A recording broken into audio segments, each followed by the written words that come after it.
Hi, Mom. I'm sorry to bother you. Do you have time to chat? Good evening, Amanda. What's wrong? I'll be direct with you.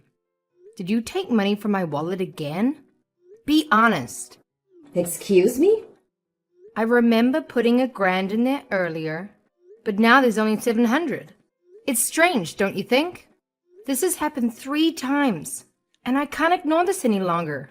Hold on a second. How does your money disappearing right in front of you have anything to do with me? Is it more likely that you miscounted earlier and had only put $700 in your wallet from the start? Besides, you accused me without any evidence pointing towards me. Oh, I have evidence, all right, and it all points to you. If that's what you want to know. You do? Are you serious or just trying to trick me? My wallet was in my bag, where I also kept my digital recorder. Accidentally, I must have left it recording while it was in there, and I forgot to turn it off. Silly me, right?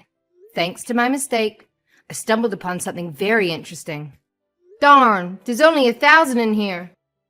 Well, if I just take 300 out, Amanda will think she miscounted, won't she? You seem to have a habit of talking to yourself, Christina. Wait, you bugged me? That can't be legal. I'm sure of it. Not exactly. It's only considered bugging if I planted a microphone in your bag or tapped your phone lines. I'm just sharing some curious things my own recorder picked up while it was on. That's a clear invasion of privacy. It's crystal clear that the moment you decided to steal my money, you violated my privacy.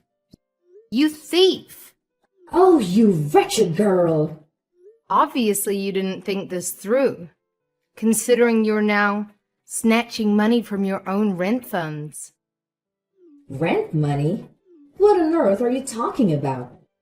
The lease on your place is under your son's name. Don't tell me your old age is affecting your memory already.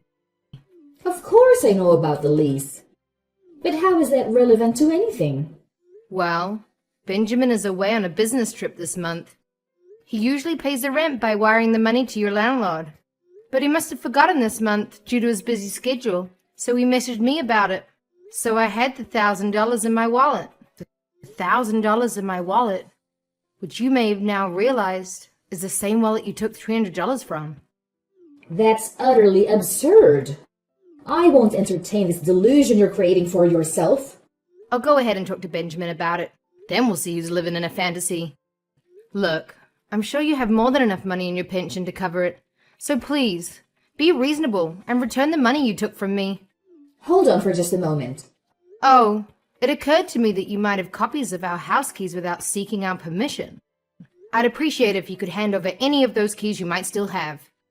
It's one thing for you to accuse me of theft, but there is absolutely nothing wrong with me having the keys to my son's house. I suppose there's nothing wrong with trying to protect our home from a mother who steals from her own son. Christina, there's definitely something seriously wrong with you. What possessed you to think into my house in the middle of the night like that? Oh, come on. It's still morning. Can't we discuss this later? Maybe at lunchtime? Some of us need our beauty sleep, you know. After our talk last night, I decided to set up a hidden camera on the front porch. All right. And what's that got to do with me? The camera caught you sneaking inside, taking your shoes off, trying to be all quiet. I thought I'd taken back all the extra keys from you, but it seems you still have them. Well, naturally. I knew you might pull something like this, given your hysterical nature. So, I had another key tucked away, just in case of emergencies. Looks like I outsmarted you, young lady. Whether you're a mastermind or not, I'm changing the locks. That'll put a stop to your ridiculous plans. Are you out of your mind? Benjamin, the man of the house won't stand for you doing something like that to his own mother.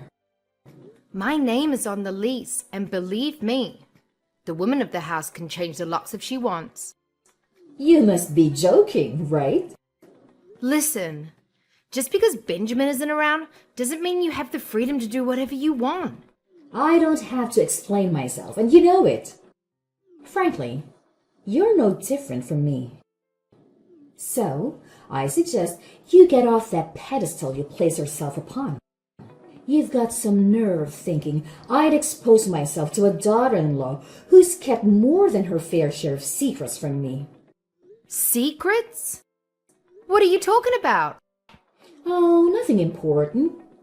I just happened to notice the deposits you've made to your savings account over the past year.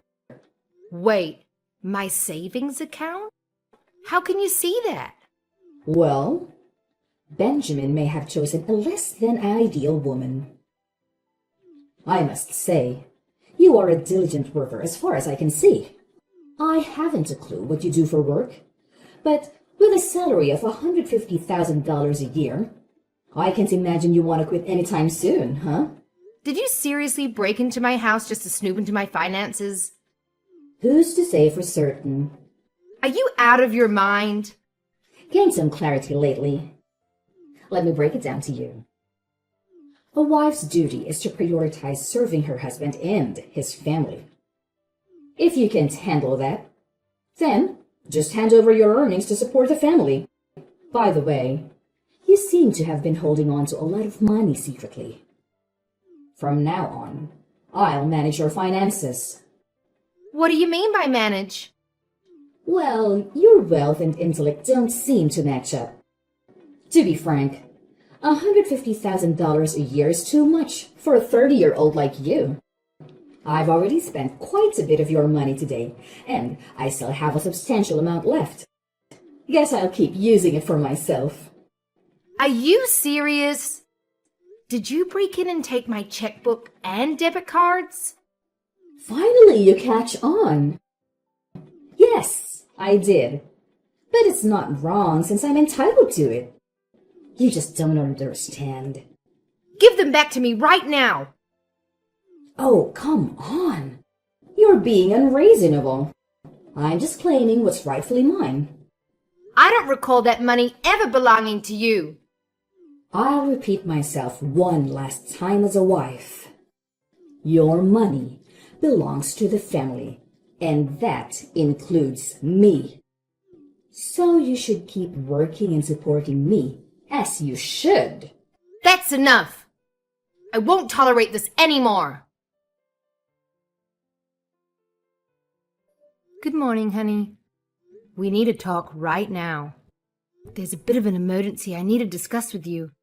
Hey, I'm currently on my way to meet a client, but I took the train, so I've got some time. What's going on? Let me get straight to the point. It's concerning your mother. My mom? Is she all right? Did something happen to her? Well, it's a bit complicated. Without you around to keep her in check, she's been acting quite erratically. First, she secretly made copies of our house keys without informing me. Then she snuck into our place while I was at work and took $300 from my wallet, which was supposed to go towards the rent. Are you kidding me? Why would she do something like that? I wish that was all that happened, but it gets worse. After I discovered the duplicate keys, I asked her to return all of them. But it turned out she had yet another one hidden. And just to get back at me, she used that secret key to break in while I was asleep, went through our financial records, and stole my debit card and checkbook. This is insane. How could she stoop so low over something so trivial? She isn't draining your account, is she? Don't worry. I handled it right away while we were having our little battle of wits. I made a quick call to the bank and had them freeze my account. Thank goodness. I'm still embarrassed, but that's at least one less thing to worry about. Additionally, she's clueless about my card's PIN and account password. She can't forge my signature, so it's more like a bargaining chip for her. Right, I should have known she wouldn't plan that far ahead. She tends to act without thinking, but I'm not sure if that's good or bad for our situation. Her plan was probably to use what she already took from you to force you into giving up your password or signing checks for her. I'm really sorry, honey. Even if she's my mom, this behavior is inexcusable. When Dad was around, he was the only one who could stop her from spending all our money on crazy shopping sprees without him. She's like a dragon guarding its treasure hoard. Yeah, well, it feels like she's breathing fire on me right now. Anyway, I made sure she can't access my savings anymore.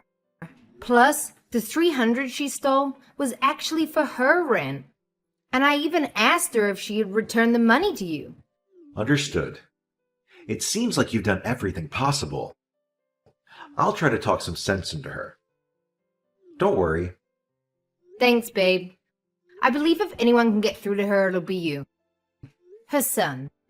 After all the chaos from last night, do you think it's time to implement that plan we discussed?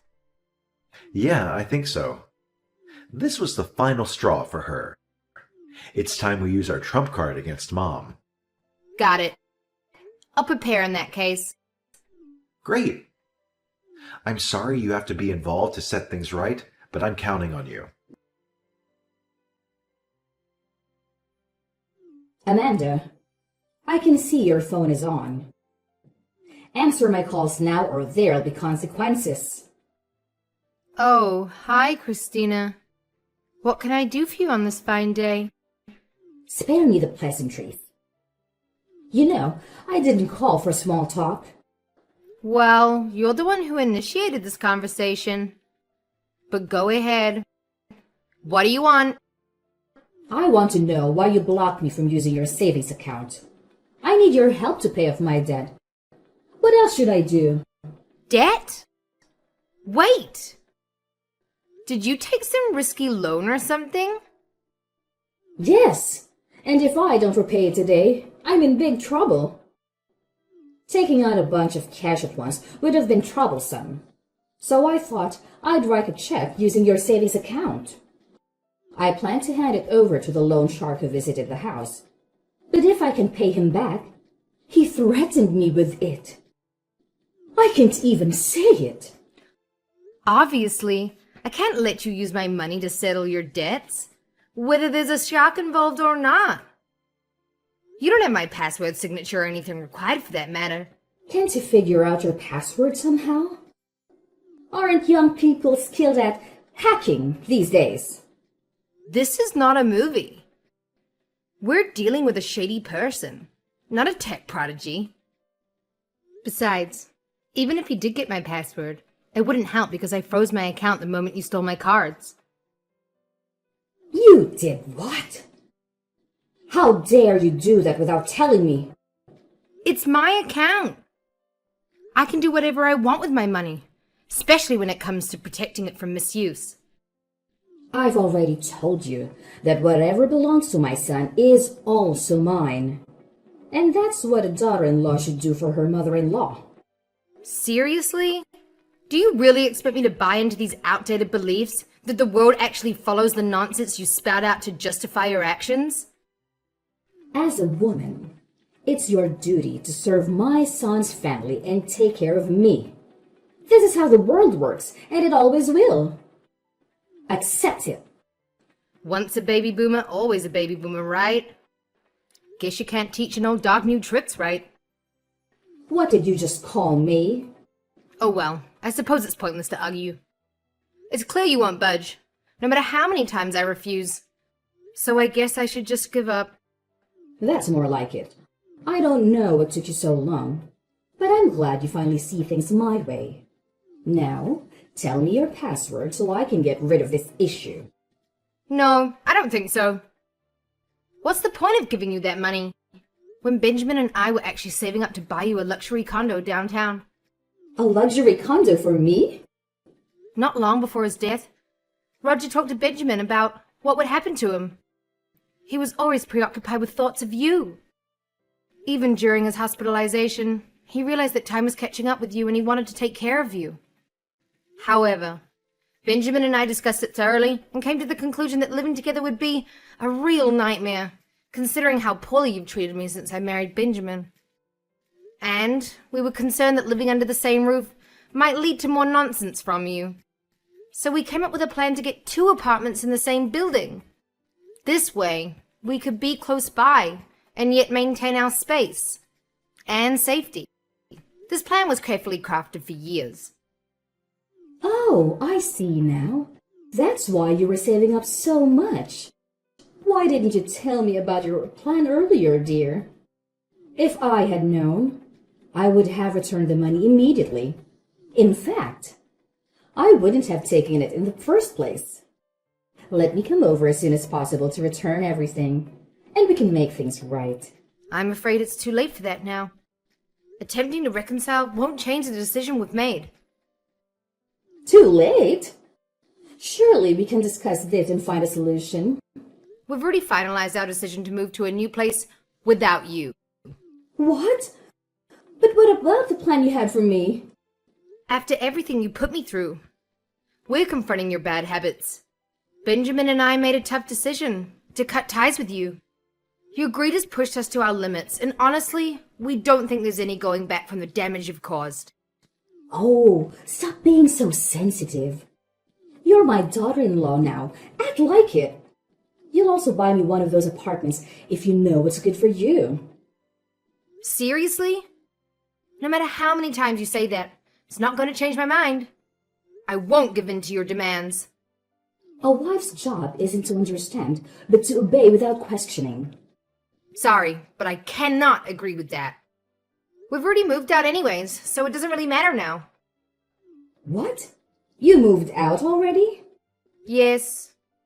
And we've decided not to tell you our new address. We're starting fresh, after Benjamin found a new job. A new job? Benjamin would never do that without telling me. Well, he didn't want you to try to interfere, so we thought it was best to keep from you. I'll just find out where you're working. Your financial records are accessible to me, you know. Feel free to try. But I've been working as a freelancer lately, so good luck with that. Freelancer? You know, I thought it might be best if you don't know, but I was earning more money on my own than at the office, so I decided to quit. You've turned my son against me. And now both of you are behaving like spoiled children. Honestly, I don't think you're in a position to call anyone spoiled. And by the way, Benjamin paid your rent through to April because he still cares about you. But after that, you're on your own. You won't get a penny from either of us, that's for sure. On my own? But Benjamin would never abandon his mother, would he? You even said it yourself. It's your responsibility to take care of me when I'm old. If you wanted us in your life, maybe you should have treated us better and not pushed me away. I'm sure when I talk to Benjamin, he'll understand. I doubt you'll get much from him since he's already blocked your number. Blocked? What does that even mean? It seems like he's ignoring your messages and calls, and I intend to do the same after I explained everything. I've just had a lot to say, so I've kept you here until I could speak my mind. Amanda, I think we got off on the wrong foot earlier. Honestly, I feel much better now. Thanks for allowing me to vent, Christina. I'll be changing my phone number, so this will be the last time you hear from either of us. Please wait. Don't go. There's still so much we need to discuss. No, there isn't. Consider yourself lucky that I didn't call the cops on you. You're not listening to me. I need you guys. I can't live on my own. Farewell, and good luck finding another sucker to steal from. After I confided in my friends about the situation, they suggested reporting Benjamin's mother to the authorities. However, upon further investigation, we discovered her involvement with dangerous loan sharks. Fearing the potential risks, we opted not to involve law enforcement and instead chose to allow her to live freely while we focused on repaying her debts. Our hope is that this challenging experience will instill a valuable lesson. The man who lent her the money reached out to me, having found my debit card. After explaining the situation and clarifying why my husband and I distanced ourselves from his mother, he appeared to understand. Despite this, we chose not to extend any assistance and decided to let the matter rest. During our phone conversation, His tone was very serious. It was evident that Christina was facing serious trouble. According to him, she had borrowed a huge sum of money, $200,000. I sincerely hope she finds a way to settle her debt soon, for her own well-being.